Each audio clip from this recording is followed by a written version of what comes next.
పిల్ల నీ చెయ్యి పట్టాలని నల్లని సీకట్లో ఒకదాన్నే కూసున్న దిక్కులేని పచ్చినయ్యి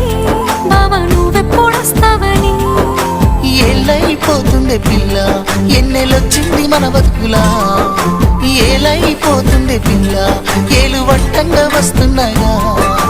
ఇన్నాళ్ళ ఎడబాటు ఎడవాసిపోతుందిలే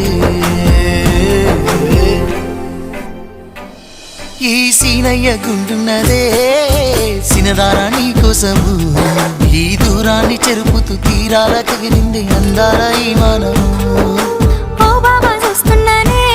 ఇంటి మీనంగా ఈ మనము ఎప్పుడెప్పుడు